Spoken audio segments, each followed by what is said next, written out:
It was one of those rare moments in life, when your past, present, and future all connect in such a seamless way that it can't be coincidental. The young job candidate sitting at the conference table in our corporate office in Houston reminded me of me, fresh out of college if you flashed back 20-some years. Different company, different era, different haircut for sure.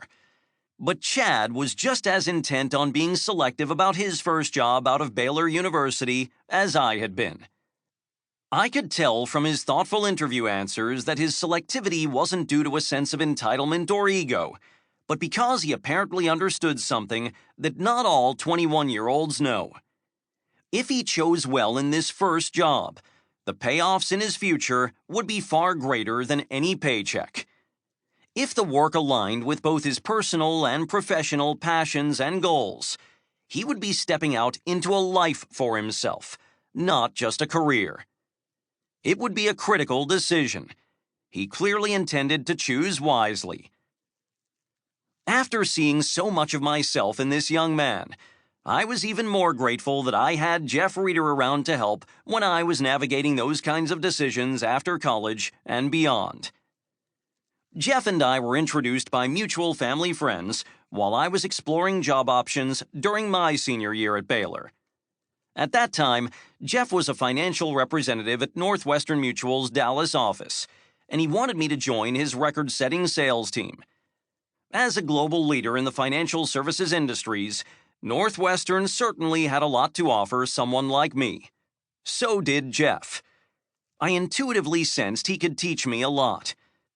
For several reasons, however, I didn't feel the company was the best fit for me. So, while I respectfully declined Jeff's job offer, I did take the opportunity to ask, "But can we have breakfast once a month?" It was a deciding moment in my life. Not only because I was turning down a remarkable opportunity to set my own course, but because I was connecting with someone who would prove to be a primary influence for years to come. I joined an accounting firm in Dallas instead. Meanwhile, Jeff and I started meeting monthly. And from those conversations, I picked up that two of Jeff Reeter's most used words are plan and engage. He doesn't simply mean engage a plan. He means engage your plan and the people who will be part of it. Determine your brand of excellence and then go after it.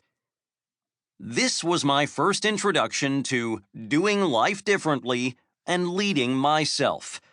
Jeff's focus for living by design, not by default.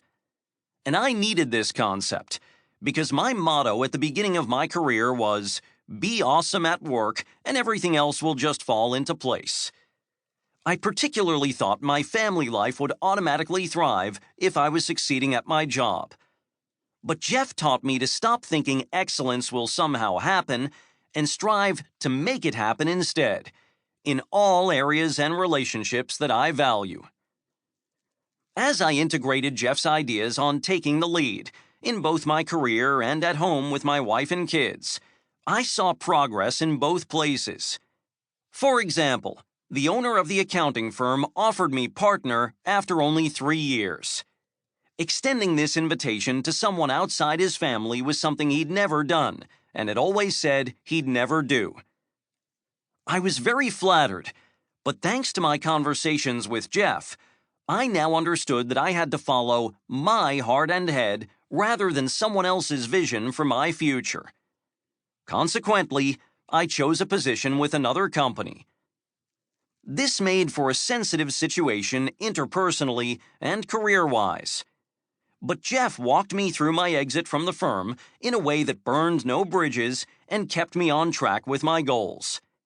And he has talked me through every other major decision of my life since then, as I launched and eventually sold my own company, my family expanded, I joined the New York City office of the company I work for now, a multinational risk advisor and insurance brokerage that employs 40,000 people worldwide, and I decided to return to Texas a few years later to assume a more expanded role with Willis Towers Watson, having been Managing Director Growth Leader North America and now producer.